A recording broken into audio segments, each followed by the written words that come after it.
Across New England, there have been repeated reports of strange lights in the sky, followed by the phenomenon of missing time, and then later recalled memories under hypnosis of alien abductions. Could these stories be true?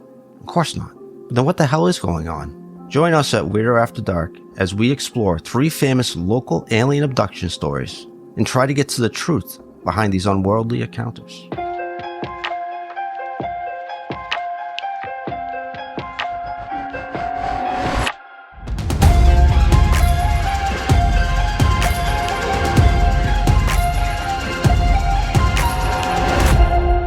Welcome back to Weirder After Dark, the podcast we get into everything New England weird. My name is Sean. I'm here with my 2 co-hosts. I am Chris. And I'm Kathy. And we have a fucking terrifying story for you here today. But before we do that, I have to tell you all another fucking terrifying story about how these 2, Kathy and Chris, fucked me. So let's talk about that real quick. It wasn't too long ago that I was dog sitting for you all, and something really, really weird happened while we were there. Thank you so much for that. Yeah, we appreciate you coming over and watching our dog and for risking us. your life. Yeah, and risking my life. Now, it wasn't a haunting. Could have been, I guess. I guess I don't really truly know that. The first 4 days went so easy, just hanging out. You have a beautiful house. I learned how to use your Keurig machine. I had some great coffee, working upstairs inside of the office, and things were great. But all of a sudden, on my last night there, something really weird happened. I'm sitting on the couch, and y'all have these floor to ceiling windows, right? Pretty much, yeah. Pretty much, right? And I'm just sitting there on the couch, watching some TV, hanging out with the dog. And then all of a sudden I look out the window right over your kitchen table, and I can see you have your in-law apartments up there, and there's a light on. Now, that might not be weird, but for the 4 previous days, there was not a light on. Randomly, I'm sitting on the couch and I just see a light on, and immediate panic. Just panic ensues. It's like 9 o'clock at night, 10 o'clock at night. It's just me, this dog, 7 acres of land in the middle of the woods and nowhere. And now there's just a light on there. And I just remember sitting there being like, what do I do to see what it is? I'll tell you that much. I know what you did. What? You called me. It was like 10 o'clock. I had just gotten into bed, and my phone rings, and you were like, hey, you got a minute? I was like, sure. You're like, quick question. Did you leave a light on in your in-laws' living room? It's like, fucking no. Like, I'm in Florida. You're like, well, it's on. What do I do? I'm like, I don't know. But you sounded scared. It was pretty terrifying. I won't lie, I sat there for a good 10 minutes to be like, am I a bitch if I send them a call or a text right now? And then I was also like, I don't care. Like, maybe you had a light on an app, or there were some cameras that got turned on. Oh, we got cameras. And I remember asking you that. I was just like, do the cameras see anything? And you're like, oh, we'll take a look at it when we get back. And I was like, what do you mean? I'm going to die right now. I'm not worrying about a living room light being turned on. We're in the Keys. It's not. Oh, yeah. The Florida Keys. Yeah, it was lovely. My life is more important than the Keys. Yeah, well. I will say this. I was not hanging around too much longer. Your niece got there the next day, and I was literally like, hey, I don't know what's up there. There could be a murder, but thank you. Bye. Just got out. You just left her there. Yeah. I was like, I don't know what's going on. Have fun. You got a guy here to protect you. It's all good. Get out. And I left. It was terrifying. And then you all saw me running down the driveway in my boxers. Well, yes. Like we said, we have security cameras, ring cams. So every time someone walks by one of our cameras, we all get notifications. Yeah. Like all of us. Yeah. So me, Chris, his mom, his dad. My niece, Mia too. Mia. The whole family. All got notification, and there's Sean running down the driveway in his boxers after the dog. I cared about your dog. Thank you. Thank you for trying to get the dog back. Yeah. Appreciate it. Next time you give the person house sitting a heads up, there's cameras before they leave. Let them know that. Yeah. I suppose. Yeah. Just as long as that doesn't go on the Instagram after the episode, we're good. With that, Chris, he hasn't seen the link. Kidding. Chris, you got a pretty terrifying story for us here today. Is that right? I am fucking terrified. Yes. Yeah. This story, doing the research, scared the shit out of me. In fact, the 3 of us, being the semi-reasonable and logical people that we are, and I put that in big air quotes. Thanks. within reason, right? I want to take a look at 3 stories of alien abductions across New England and see if we can come up with a more logical answer for these stories than aliens just grabbing people to experiment on. So abduction stories. Abduction stories. This is Betty and Barney. I think that's the only New Hampshire abduction The only story abduction I know. ones that I I've know got of. 3 separate ones from New England that we can kind of dissect and compare and try to come up with a logical answer for these. And Chris, this is 3 on top of your Berkshires episode you've already shared with us? Yes. So How often another are one. people getting abducted? Like, what? That's my question too, right? Oh, Are man. these people okay? I guess we're going to find out, Yeah, I Kennedy. guess so. Buckle in. So yeah, I'm hoping that between the 3 of us, we can come up with a more logical and reasonable answer, mostly because I'm scared to death of fucking aliens. Me too. I'm going to be, I think I probably said this. Aliens are my number 1 fear. So, yay. All right, Yes. great. Yeah. Yay. I don't know if I'm going to help you. Oh, man. You might want to set this one out, Sean. Yeah. Go to your safe place. Sean. Can't wait. All right, let's do it, Chris. Let's hear what you got. All right, so first case. At 8:45 p.m. on October 1st, 1966, in Truro, Mass., a bus pulls in for its scheduled stop on Highland Road. 1 passenger got off the bus that evening, 19-year-old Airman First Class Robert Matthews. He was reporting to duty at North Truro Air Force Base. The base was a 2-mile walk from the bus stop, and being October on the Cape, it was cold and windy and quiet, as most of the Cape is in the off-season. Robert used a payphone across the street from the bus stop at Dutress Market to call the base to come pick him up. A few minutes later, Robert saw what he believed was the lights of the Jeep from the base sent to pick him up. As the lights got closer, he quickly realized they were not on the ground. What? Whoa. Rather, they were flying about 20 feet off the ground. Oh, that's low. Oh, that's scary. The lights flew right overhead. Not knowing what that was, Robert called the base again to ask him what in the world he just saw. So it flew over his head? Literally flew over his head, and he was so freaked out he called the Air Force Base thinking they could explain this. 20 feet overhead, too? So close. Oh, Yeah. no, man, dude. I'd be shitting bricks. Right. Yeah, no. So the base answered him with, "Where the hell are you? We sent a Jeep out over an hour ago." What? What? So wait, where is he? So Robert was confused by this because only a couple of minutes had passed since he had called the base for a ride. When Robert checked his watch, it was 9:55. Over an hour had passed. What? Wait, He had so he- only experienced a few minutes waiting for his ride. So he called, said, "Hey, come pick me up." Then he sees these lights. They fly overhead. And then he's like, "What the fuck was that?" Calls back to the base, and a whole hour went by. A whole hour went by. Oh, I don't like this. Oh, that means they took him. That's why I don't like it. That's why I don't like it. Tell me you have a good theory for this, Chris, at the end. I do have a good theory. Okay. It's So- that they got Breathe. taken. Yeah. So not knowing what to make of this, the missing time or the lights flying overhead, Robert dropped the conversation and the base sent out a Jeep to pick him up a few minutes later. You dropped the conversation? Dropped it. So a few days later, when on base, Robert was confronted by 2 non-military plainclothes men who questioned him about the lights and the missing time. After telling his story repeatedly to these 2 men, nothing ever came of it, and nobody seemed to follow up with him, so he just kind of dismissed it. 20 years later, Robert, who had retired from the Air Force some years back, was on vacation and walking through a bookstore. He saw a copy of Bud Hopkins' book titled Missing Time. The cover of the book had the face of an alien. This face was a composite sketch Bud had made after interviewing hundreds of people who had reported seeing or being abducted by aliens. Robert reported he had a panic attack. He knew this face. It scared him to the point of pure panic. Ooh, I'm like shaking a little bit So- already. Yeah, I don't- it freaked me. This is why I'm scared doing the fucking research. So he had no recollection of this alien face up until this moment.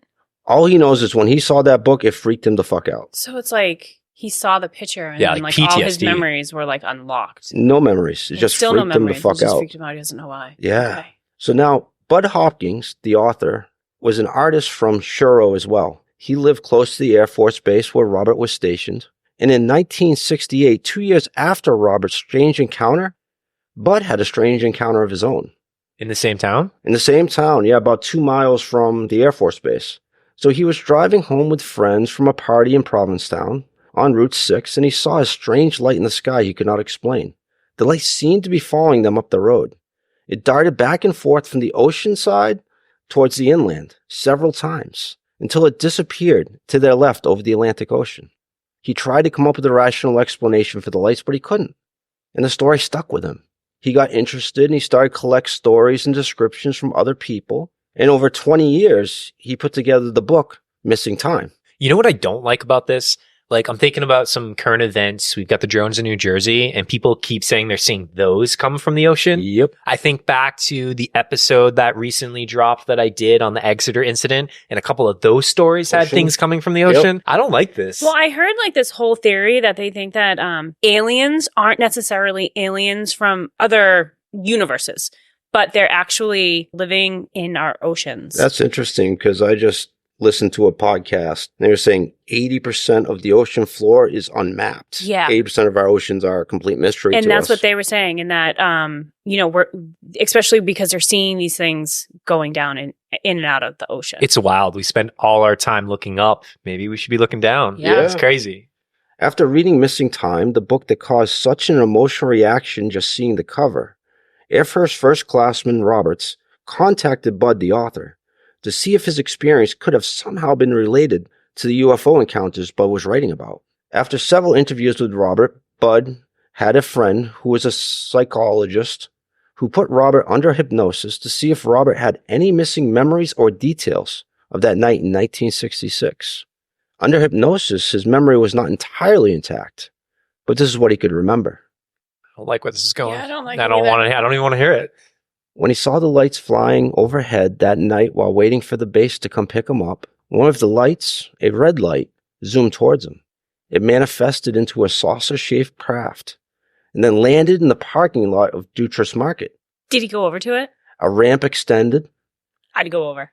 Matthews found himself in what felt like a doctor's office, cold and antiseptic, and surrounded by 6 beings, grayish green in color, with large black eyes, skinny bodies, large heads, all of between 4 to 5 feet tall. He recalled they were performing some kind of a medical examination on him. Nope. Don't like this. Maybe don't like this. I won't go running over to the aircraft when it lands. So interestingly enough, this was not the only memory he was able to recall. He also remembered under hypnosis, when he was 5 years old, a being that glowed green, entering his room and performing some unknown examination on his chest. No. He always thought this was a ghost, and he never connected the two events. You thought it was a ghost? He thought it was a ghost at the time. He didn't really connect these until under hypnosis. Why? What are they doing? What procedures are they like? Hey man, like just like sleepy sleep. Like I'm just sleepy like I'm sleep. just over here, checking you out, studying us. Like what are they doing? That's why I'm telling you guys these stories, because I need to know that answer so I can go to bed tonight without worrying. I don't like it. I don't know. I don't know what to think about them looking and examining us. Maybe they're not here to hurt us. Maybe they're here to help us. Yeah, then why are they bringing me into a medical office and doing procedures on me? It's okay because I don't know. I came up with a rational, logical explanation. Okay. Right? All right. I need that. Me too. So this story is spooky, right? Mm-hmm. The story, the missing time, even the connection to Truro, Mass, and the memories that came out under hypnosis. But Robert was obviously making the story up, right? I mean, this can't be real. Logical. Yeah. Or, you know what? Roberts was a Vietnam vet. He could be having some kind of a complex response that included paranoid delusions or hallucinations. This is not common, but it's much more common than alien abductions. Yeah. Or he was under the influence of psychedelics. Or he was hallucinating due to the lack of sleep. There are so many more rational answers to this story that don't include terrifying alien abductions. And I hope that keep one of me those from sleeping at night. Yeah, and I hope one of those are true. Can I throw one thing in before we move on? These aliens are 4 to 5 feet tall. Yeah. Sometimes I hear about like 2-3 foot aliens. I'm just like soccer balls, just kick them. I ain't scared of them. Once they're my height or around there, I'm like So as it turns out, in some further stories, you might not have that much control to be able to kick them. Oh, yeah, it gets a mind little control. Weirder. So I like these answers. I like the fact that Roberts is either making it up or hallucinating or doing some kind of drugs. These answers are more plausible than the claim that Roberts was part of a interstellar science project. This seems like a good place to end the episode. We have a reasonable answer. We can all go home right now and know that aliens aren't real. Please, end it here. Unless there are other cases. I think I think we're going to have more alien stories. Let's examine another case. So, Two's not enough, Chris. Two's not, well, 3 Berkshires, your first episode. This is, I would love to end there. yeah. So, Chris, when you pick your stories, do you go into them just saying, how can I freak Sean the fuck out every time? That was the plan. Knew And it. I ended up fucking scaring myself. So let's examine another case.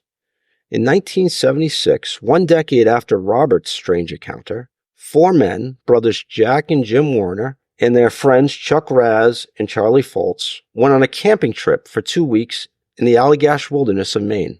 Now, for context, this is a very sparsely populated area. Think of north of nowhere and then just keep driving.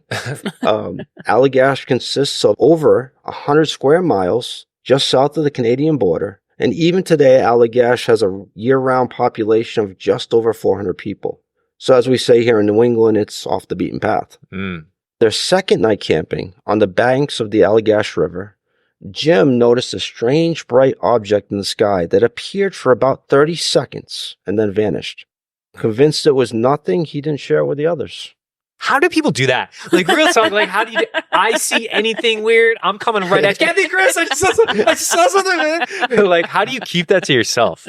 Man, I don't know. Those aren't the kind of friends I want to have. The friends I got to keep it to myself. Or if you see something, you tell me, okay? Do not keep it to yourself. Sean, I wish the story ended there. Yeah. It doesn't. I know it doesn't. 2 nights later, on August 20th, the men were out at night fishing in canoes about 1/8 of a mile from the shore when the bright object in the sky appeared again. This time, Chuck was the first to notice the object. Charlie tried to signal it, SOS, using his flashlight. What? Why? I have Because no he wants idea. a connection with them. That would be me if I knew how to do SOS in Morse code. No, that's just plain stupid. Yeah, Don't do that. Kathy, no. Why? No. You don't know that they're all like here to hurt us. I'm sorry. If I ever see a craft, I am getting far away from you. Like, no. Okay. No. That's fine. So when he shined his flashlight at the object, suddenly the object shot out a bright light, which began following the men along the water. Mm-mm. The men began to paddle back to the shore. But the next thing they remember was being on the shore and the bright light vanished. The men also noticed that the fire they had set before they had gone out fishing was down to just embers. See, that is why a fire being out in the middle of the woods is more terrifying than a Bigfoot. Get out of here. Fair. Get out of here. No, get out of here. Throwback That's to an time. earlier Time episode. is scary. Time is scary. That's not scary. Missing time, scary. So yeah, the fire being down to just embers suggested that they had been gone for hours, even though it had only been a few minutes. The men felt very fatigued and went to bed. While the men talked about the strange incident, they were quick to explain it away to each other and finish their vacation. How do you explain it away to each other? How? Okay, let's reenact this real quick. Just real quick, reenact. Hey, Kathy, Chris, you see that weird light last night? That was strange, huh? It was 1 minute and our complete logs of wood were gone. Strange. Don't want to think about it. It's like, what? In 1988, over a decade later, Jack and Jim both began having strange nightmares about the 4 men who went camping together, sitting on a bench naked and feeling very afraid. What? I get why they didn't talk about that now. Yeah, I wouldn't talk about that dream either. Yep, never mind. If we have that experience, keep it to yourself. Nobody If I'm ever dreaming about speaks Nick of and it. Sean, I'm keeping that shit to myself. Myself and my psychotherapist. So after sharing with each other that they were both having the same dream, Jim, who had read about UFOs and missing time connections, decided to contact UFO researcher Ray Fowler. After discussing the night that they saw the strange lights with Ray, the 4 men decided to go under hypnosis, each agreeing to go separately and not tell the other about what they remembered. They each described in detail being abducted by aliens and brought aboard an alien craft. The aliens took samples of the men's skin, body fluids. Jack remembers the alien telling him without using words or using telepathy not to be afraid and do what they say. Charlie described the ship as like a doctor's office. He claimed that they put a panel over his chest and scraped skin from his body. Ow. Chuck claimed he had a good view of Charlie and of what the aliens were doing to Charlie. He reports they seemed to be doing some kind of a medical procedure using a silver-colored instrument on Charlie's chest. He also said it appeared that Charlie was in a lot of pain. So after these sessions, Ray brought the 4 men together and they all learned that they had recalled the exact same event. No way. Yeah, so interestingly similar to Airman First Class Robert's story, right? The Yeah. medical examination, the strange light in the sky, the missing time. So yeah, these 2 stories, they've got some eerie similarities. So good news. Okay. Years later, Chuck admitted that they were all smoking pot that night. That makes sense. And they lied It about was it in their laced. initial report. Now, I'm assuming neither of you guys have smoked pot, Never. No. Never. but I don't think this explains or dismisses their story entirely. I'm not sure. When did they get abducted? 1976. Okay, so maybe they got, some of the devil's lettuce that was laced with some LSD or something. Could have happened, you I know? guess you can't rule that out. I mean, it's All not like it 4 is of them today had where the they same hallucinogenic trip. maybe they could have been all tripping balls and then like talking about it, and so it was sharing their experience. Okay, You know? I like that. I like that answer. That makes me feel a little better, Yeah. actually. Yeah. Please let that It's be not it. like it's not like it is today, where you can go to the dispensary and go get your weed. Who knows? You're getting it from shady characters. Back in the I day. have I like never that. heard anyone say they smoked weed though, and they're like, "I got abducted by aliens and believed it for 10 years." So like, I've never heard that. I mean, I haven't either, Yeah. but I like that answer. I've got another theory. okay. This one is by a psychiatrist, Dr. William Cole. And in his opinion, he is not certain that the story is true. He believes that the strange nightmares and confessions under hypnosis were a result of them watching movies about aliens. Oh, Yeah. I believe the pot laced with LSD more than we all watch the same scary movie. No, I actually like this explanation, and it makes me feel better too. yeah. And we need to feel good. Life is about feeling good. That's Okay. all right. So I did a quick Google search, and Google tells us the first movie about alien abductions was in 1975. It was called Fire in the Sky, and the movie had some similarities to the things that people were calling under hypnosis. This movie came out before the Allagash vacation. Okay. It came out after the Choro events, but before Roberts went under hypnosis. So this seems like a semi-viable explanation. Yeah, I'm buying that. The timeline makes it seem like, okay, did they see the movie? They had an experience. Or like, we also got to keep in mind, are they all just creating a story to sensationalize something, Yeah. make some money off it or something like that? So who knows? Yeah. Now further, I've read some case studies where researchers could implant false memories into groups of people.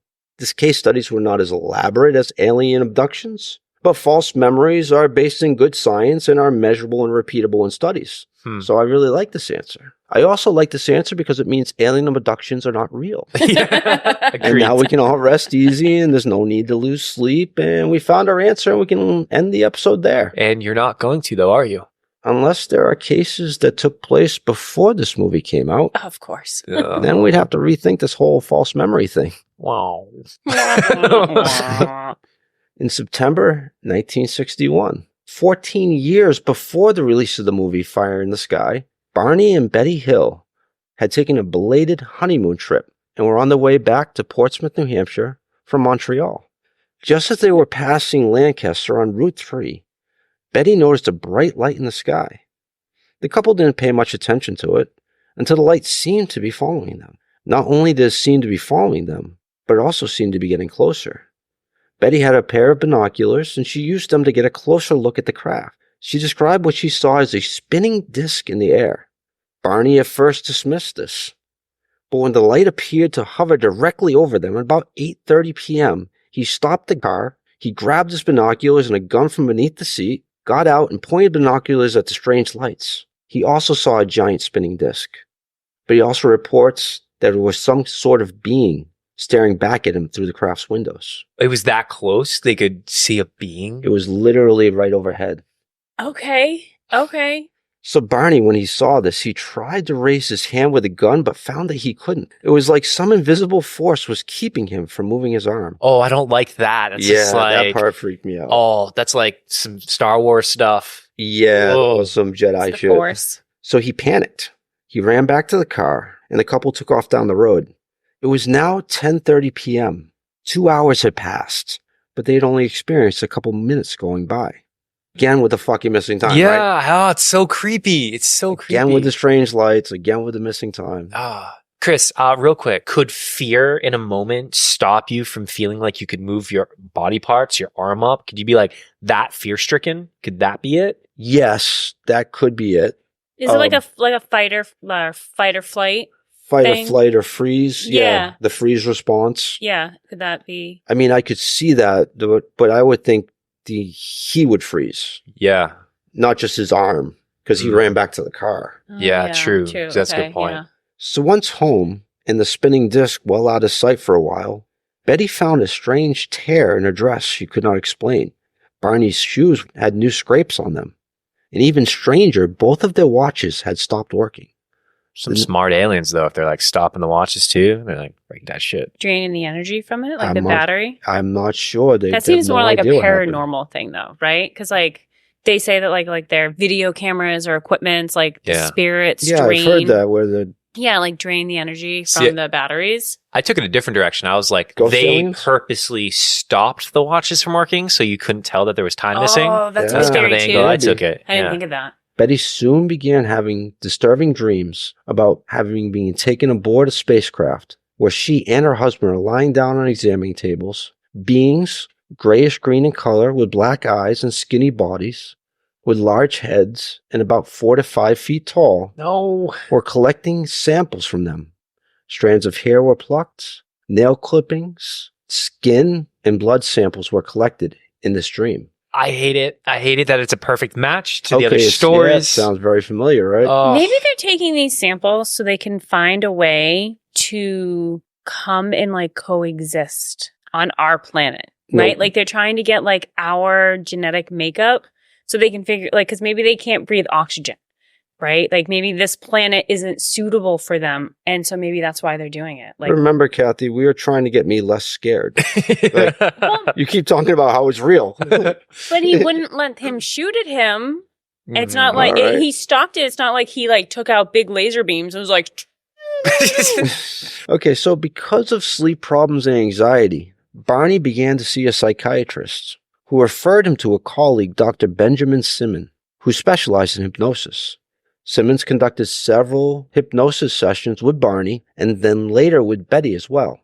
And when he asked them to remember the night of their drive home from Montreal, both Betty and Barney gave very similar but not identical accounts of Betty's dream. Both convinced this was not just a dream, but an actual memory. Now, okay, guys, I have good news. Okay. This did not surprise Dr. Simmons. Is that good news? The censor was clear that the couple had discussed the dreams in detail. Although he concluded that the alien abduction was a fantasy, he thought the Hills were honest in their beliefs. So you see, just a dream, says Dr. Simmons. Nothing to worry about. We don't have to move on. We can all go to bed tonight and not have to worry about aliens. Let's end the episode there. Yep. But you're not But gonna. we're not gonna. But, Are we? You know, if you logic this out further, these stories or dreams should be at least slightly, if not dramatically different from one another. Why would all these witnesses report the same events, the same alien beings in such great detail to the point that a sketch artist could invoke panic in first-class Airman Roberts? Dreams should be unique to the person having them, right? Yeah, you'd think so. But at the same time, everyone has those like your teeth falling out dreams. Oh, That's yeah. not Yeah, unique. that's We've all true. had those, Yeah, That's we've all right. had I like those, that. yeah. That's a I good don't like that point. dream. Mhm. The falling dream. You ever Yeah. when you're falling, you wake up the Yeah, last second. Maybe yeah. there is some connection that something deep in our brains makes us not fantasize is the wrong word, but makes us dream and have like nightmares about something similar, being abducted, taken away by something that you don't understand. I don't know. Yes, I like that. There's Yeah. some kind of a psychological disorder. Yeah. Yep. That's actually another theory that I want to get into. Here's the problem, though. Oh. Why? There are hundreds of stories that follow the same pattern of lights in the sky, missing time, then under hypnosis, remembering an abduction by similar aliens, doing medical examinations. Hundreds. Not to mention, these are the people who are willing or want to tell their story. If this was actually happening, we have to expect there are some people who are not even willing to share this story. It's fair. I want to know all the people who say that they've been abducted. Is there something? I know they're like, geographically they're spread out. Ages vary. It's men, women, all races and religions. But is there something that they have in common? So going with the theory, this is all real. aliens are abducting people. Why are these particular people being abducted? What is that like common thread that they all have? In my mind, all these people, all these hundreds of people, we're making that shit up.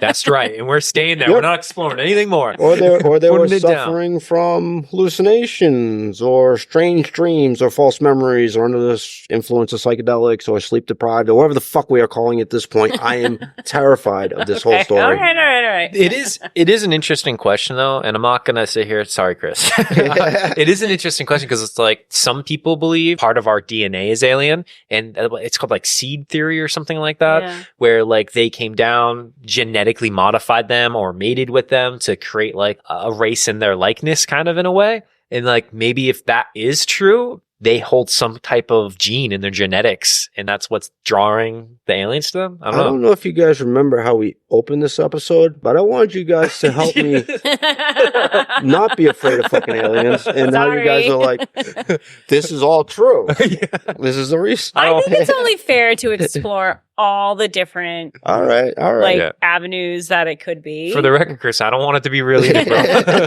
It's weird, right? Why else would different people who never talked to each other or knew each other's story remember the same series of events over and over again? There's no way people are being abducted by aliens. That is just silly. But what the fuck is happening to these people? No. You're right, though. The beings match. The scenarios are pretty similar. Even if, like, the sky, the missing time. We talk about the Berkshire stuff, missing time, frozen in space, running but not being able to move. Like, you think back to the Exeter one with, like, we already talked about crafts over the water. They all have that spherical shape to them, or elliptical in my story. But I don't know, man. I don't like it. How could it all be made up? Well, I have two possible conclusions I want to throw out there. All right. The first possibility is there's an unofficial mental health disorder that some psychiatrists are calling abduction syndrome. This is a possible disorder that we have not fully categorized or studied that is causing otherwise healthy people to have the same disturbing hallucination. Ooh. Yeah, but how are they all having the same hallucination? That I've worked in mental health for a long time. I've worked with the severe and persistently mentally ill for a while back in the day. I can't explain that. Wait. Aren't there people who, and again, hold me accountable here, I know nothing and I am not in the medical field, but isn't there like a common trend with people who have like schizophrenia where they think the police or FBI agents are coming after them and finding them? Wouldn't that be like a similar vibe to this? Oh, absolutely. Yeah. But they all have a different story. I mean, they're unique onto them. These are all the same story, this literally the same being, which freaks me out. I don't know where Benny and Barney Hill could have gotten this, but like you had the movie theory that the therapist was suggesting earlier in Chris's story. Couldn't Betty and Barney's experience be like the movie to everyone after them? They hear about Betty and Barney's story, and now they are kind of living vicariously and creating and reliving that example from what they heard. I mean, can't explain Betty and Barney's story and what happened to them. Right. Did Betty and Barney make this up and it started a whole trend? Yeah.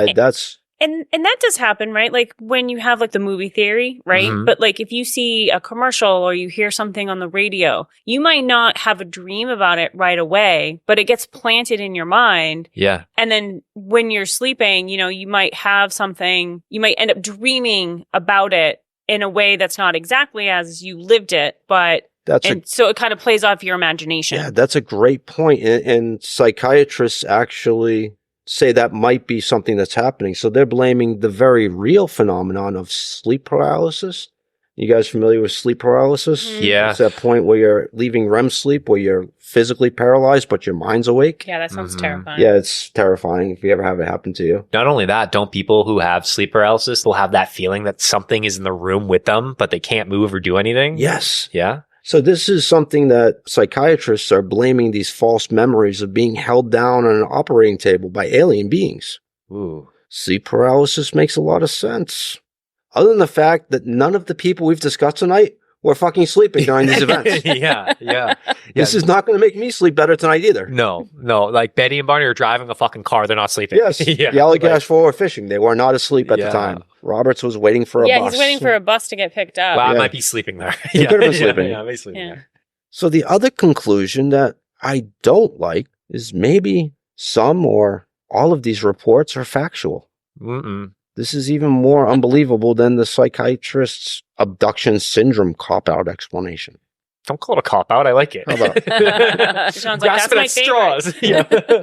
even worse, this movie, Fire in the Sky, that was the quote cause of all these false memories, was based on a book by the same title describing what people reported as real experiences of alien abductions. What? So if the movie is based on real events, then it would make sense that the movie and reports we've covered tonight would be similar. Chris, why? I am still not sleeping tonight. Why did you share that? No. So the movie is based off other people's real events. So even if they heard it and they did do all that, it doesn't matter. It's all. I liked the movie explanation. I was like, oh, they had the same memory because they all seen the same movie. But as it turns out, the movie might have been based on real events. So I don't think we got any closer to an answer than when we started, guys. What did you expect? We're a podcast called Weirder After Dark. Did you really think we were going to solve this mystery here tonight? Sean was hoping. Yeah, Me we too. all- I can't say with some certainty, as much as I would have liked to, I still don't have a good explanation for dismissing these stories as not true. Yeah.